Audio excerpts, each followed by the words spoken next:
as we look at this, it won't be I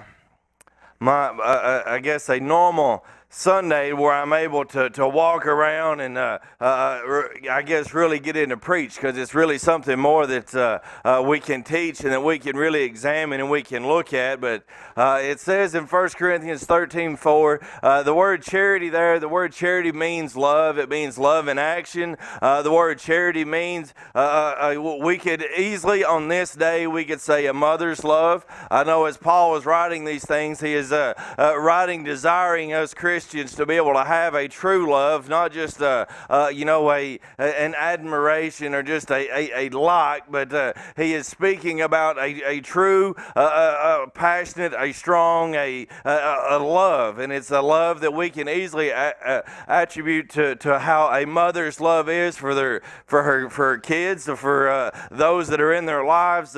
It's not just us that you can really see the mother's love, but I mean, you can look at within the animal kingdom, mothers will do anything for their babies, and it's just it's something that is evident. It's something that we see here within each and every one of us. We could all tell stories of things that our mothers have done for us. We could say things how, maybe at some particular time, mom had super strength to be able to do this or to do that to protect us, but there's just there is something deep down within each and every mother that is here that is the love. And I'm not saying that daddies don't love their kids the same. I'm just saying that mothers have a different kind of love than I think we daddies are able to reach down and to truly grasp and to touch. I think a mother's love oftentimes for her kids is as close as you can see to God's love for us. And even at that, that's not going to touch how much God loves you and I. It's a love that's unfathomable that we can see,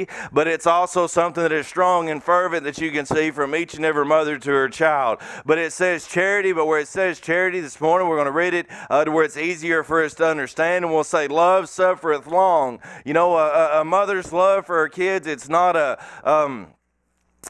just something that lasts a while. I believe a mother's love is something that will always endure, and it's something that we're going to look at here just in a few minutes. And me and Mindy was in a vehicle with a guy the other day, and he said something that made a lot of sense to me that I never really thought about. But he said, we do everything backwards in life. We should be able to draw our Social Security early in life until our kids are grown. That way we can spend all our time with our babies when they're young. He said, and then once the kids are grown, they move out, then we can go work the rest of our life. He said, we do it all backwards, and it made sense what he was saying. But you think of all the love, the compassion that mamas have for their babies. I'm 32. I'm 32, and even at times, you can see. I'm the baby of the family. I don't know if you guys ever figured that out or not, but I'm the baby of the family. And sometimes even at 32 years of age, Mama is still very much compassionate towards myself, towards Jamie, even to Julie, which we will say this morning, since she's not here, Julie's the favorite because you see where she went. You guys can all tell her that when she gets back. But a mother's love... You look at daddy's love, and daddies are very good at giving tough love. Daddies generally in the house are the disciplinarians sometimes. But a mother's love is something that is kind. It is soft. It is gentle. If you was going to have mother's love as a picture, I would picture it to be like a flower or something that's delicate, something that's something that has true beauty, but it's something that is still just fragile, delicate, things that should be taken care of. All these things are relevant, I promise. We'll get through this shortly. But it says it's kind and it's love envieth not. I don't know of any mother who could honestly say, I wish that was my kid. Even though there are times that we three probably made Mama wish that she had a different set of kids, I still believe that any mother truly loves what she has. I don't believe that at any point, whether they be kids with special needs, any kind of disabilities, things like that, a mother's love is something that they love exactly what they have, and they don't wish it for anything else. They don't wish they could have anyone else or anything else, anyone else's family, anyone else's house, anyone else's car. Mothers have this ability to be perfectly content with the things that they have. They're content with their kids, and sometimes we'll wind up arguing with our moms and say, I can't live up to your expectations. I can't do this and I can't do that. Well, the thing about it is, see, mamas don't usually have these expectations. They don't lay these things on us to make it hard on us. They just love us enough that they desire the very best for us to have. And in all honesty, other than your heavenly Father, your mother knows you better than anyone else in this world. So your mama knows what you can do, your mama knows what you can't do,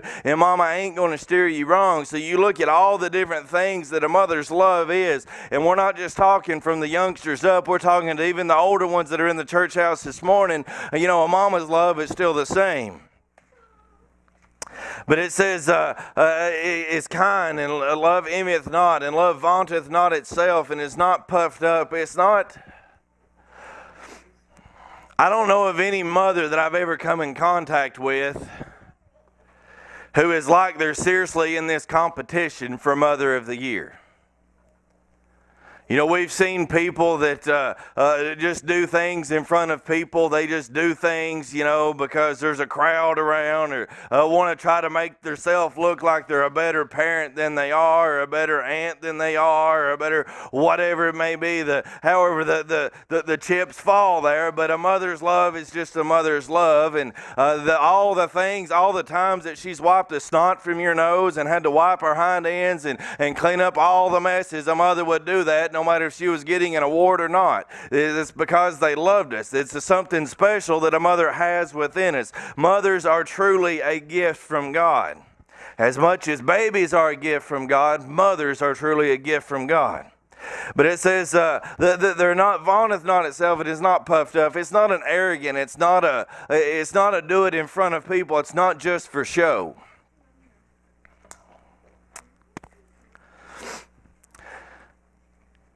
And does not behave itself unseemingly, and seeketh not her own. I've met selfish people in my life, and I've even met mothers who were selfish, but I've never met a mother who was selfish above her children. The kids' needs always came first. The kids' needs come first in our house. The kids' needs come first whenever I was a kid in the house. Mama and Dad would do without different things. I know when we done sports, the different things, and Julie played basketball, the girls played baseball, the different things, and had to have new basketball shoes, and they wasn't cheap. And by the time you do sports, whatever season it is, and you got to have a new glove, you got to have cleats, you got to have all these different things.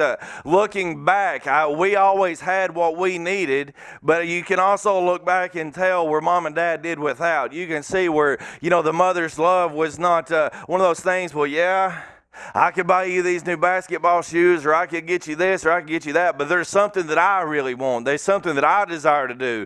There's something, there's today, rather than doing all your laundry, I just want to go lay on the couch. There's things that a mother's love just, they're truly unique, because I do not, Mindy can second this, I do not have a problem putting off something so that I can go enjoy myself. I don't have a problem putting off doing the dishes. I put those off weekly, don't I? I don't have a problem putting off different things so that I can have a moment. But a mother's love is something that it's always about the others within the household. It is amazing when you really get down and you try to think of what makes Mom tick. When you get down and you begin to think of all the things that mothers do without. Last year we talked about how, moms will prepare a meal and everybody's eating and asking for seconds or refills before mama's even sat down to eat the cold food that she spent all evening preparing. All the different things that moms do, all the sacrifices that they make. And mamas don't do it so that they can just say, well, that's the greatest mama in the world. Mamas just do it because they love their babies. Amen? Does not behave itself unseemly, and seeketh not her own, is not easily provoked, and thinketh no evil. As you look at this and as you think on this, and I'm asking you to think upon your parents. I'm asking you to think upon your kids, and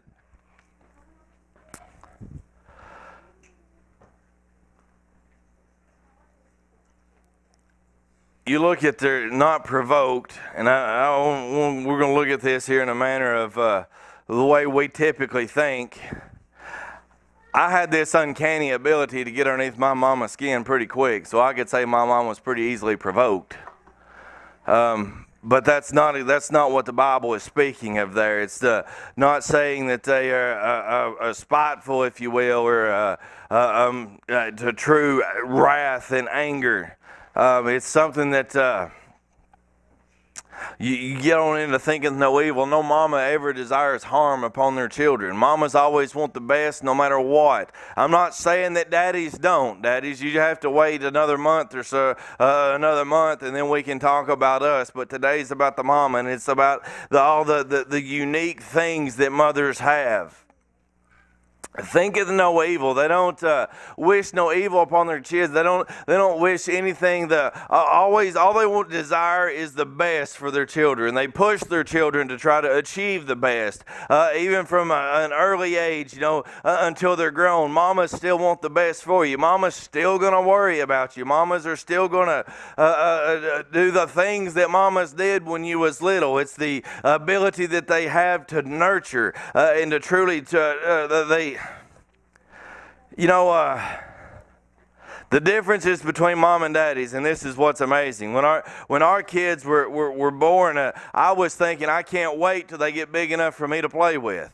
I can't wait to get them big enough when we go outside and toss the football around. I can't wait till they get big enough so we can go outside, we can play, we can wrestle, we can roughhouse. Mamas just wants them to stay teeny tiny the whole time so they can just hold them. And I'm thinking, no, that's not the fun stage. But now looking back, I'm thinking, yeah, I used to could set them down in one spot and come back in 5 minutes and they'd still be there. I didn't have to be gone 3 minutes and think, oh Lord, what have they got into? Maybe mamas are on to something, I don't know. But mamas desire the very best from birth until that you are grown and long gone out of the house. They rejoiceth not in iniquity. You will never make your mother proud by being evil. You will never make your mother proud by being wicked. You will never make your mother proud by living out in the world. It does not say your mother won't love you. And your mama will still be proud of you. She would still own you. She would still call you her own. But mamas desire you to live right. Mamas desire you to be better than themselves, to not make the mistakes that they had made. Mamas desire you to truly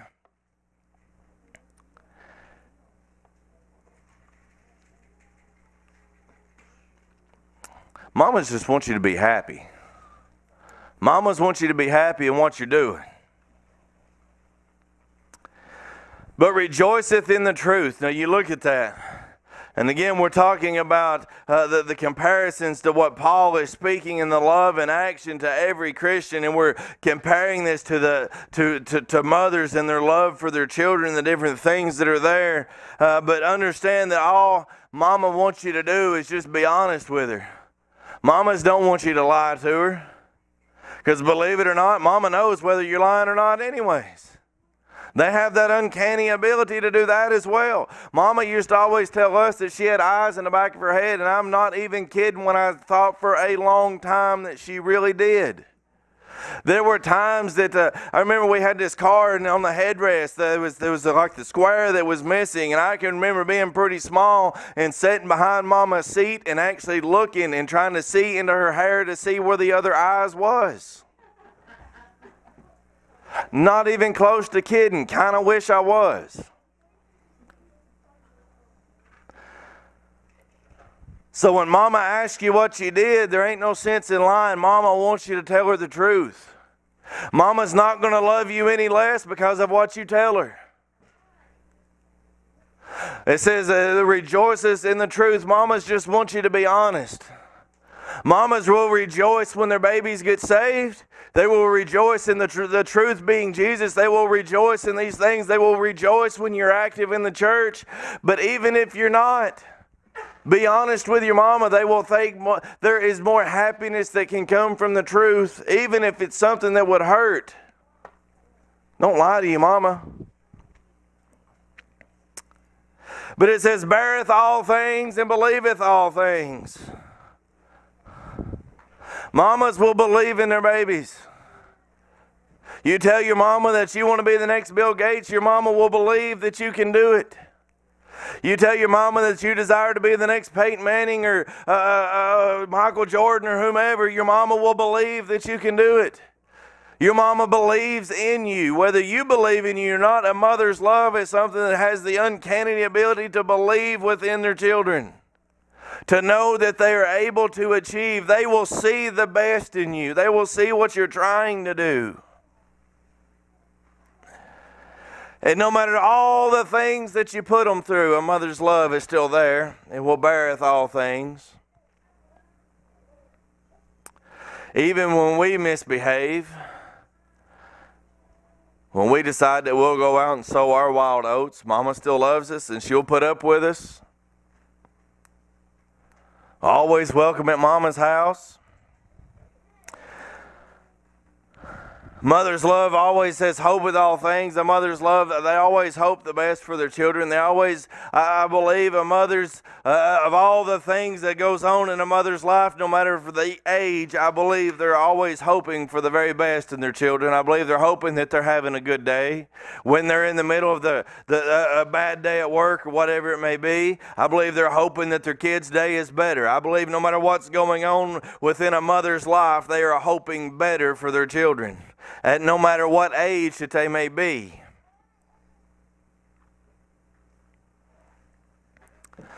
And a mother's love, like we said, it beareth all things. It will endure through all the things that we go through, because verse 8 says that charity, the love that is here, that mother's love is never going to fail.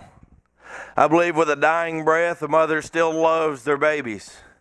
And even whenever mothers are unable to do any more, they would still desire to do something for their children. I believe that if they was too weak and not able to get up and to do anything, if their babies asked them for anything, they would desire and try to still do it.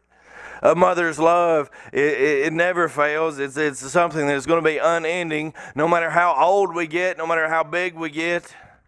You know, there was a time in my life that I got happy when I was bigger than my mama, because I thought that she would no longer be able to whoop me.